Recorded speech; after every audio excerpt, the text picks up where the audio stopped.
Okay, so this is a very, very rough and ready video. I apologise for the production values, but I'm on a very tight time frame. I've got to go to work today. It's Sunday the 11th, I think. Pretty sure. Or it's the 10th. I'm not going to look it up. I'm busy. So I've managed to print one of these little two-colour calibration cubes. It's not brilliant. It's using both the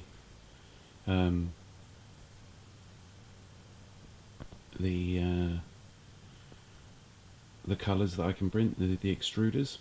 So you can see that's that. So I'm not really into printing lots and lots of little ornaments and gewgaws and stuff like that outside of the initial, oh wow, the printer works. So I wanted to print something useful. So this is a prototype. So this is an Altoids tin size box. It's not printed very good. If you can see it, there's a certain amount of warping that I'm getting on all my prints. I will get that dialed in time, even if I have to use rafts and like little extensions on the bottom to pin it to the build plate. But outside of that, so we're getting some warping, which is just an issue. So this tin is pressure fit, so it's quite hard to open. And here are a few of the survival items that I've printed. So one of the first things I thought would be cool would be a credit card size cutlery set. So that's like 1 millimeter, 2 millimeters thick. You can still see the warping on there. But you can literally press out a little spoon and a toothpick and a knife from there, and that fits in the lid. The next thing I've managed to make is kind of a modular torch. So as you can see, that works. So this is just an LED pressed up against a battery held together with a hair tie. And as you can, I'll just open it up. So you can see that there's a little button push here, a little cutout in there to allow you to do that. So you can push down on it. And inside there is just an LED with its legs straddling a battery. And that's where the little button presses down on.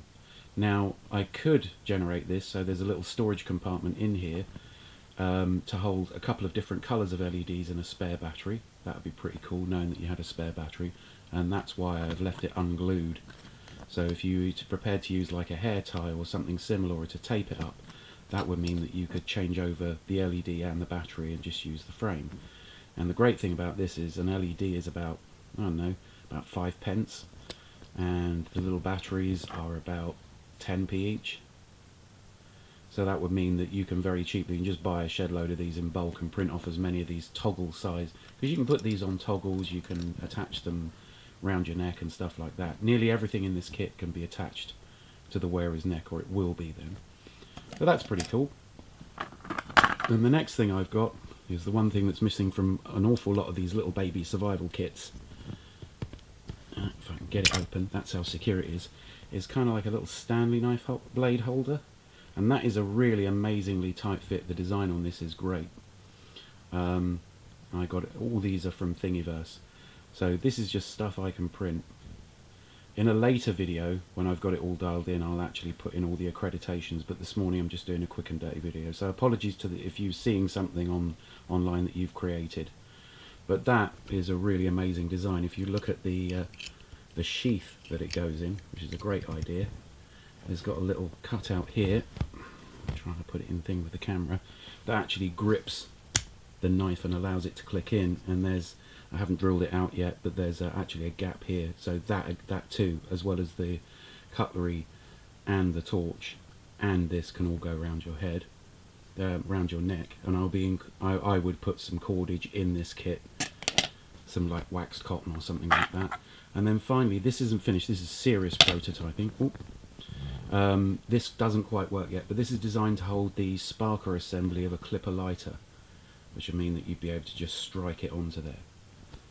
And that's the base. So there's a couple of things I want to put in, or at least one more thing. One, I want to redesign the sparker so that it actually takes the clipper assembly, and two, as in takes it whole, you know, so the whole plastic and spring and the adjuster and the sparker wheel and the flint.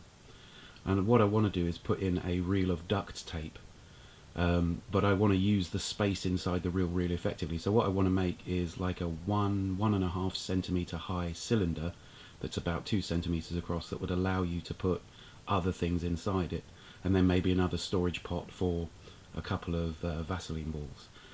So that's where I am at the moment. So that's 1, 2, 3, 4, 5 items. I'd include some cordage, and I want that little roll of duct tape, and if there's any space in there I'd probably fill it in with plasters or something useful in a little plastic bag, and maybe a Fresnel lens because they'll fit inside one of these.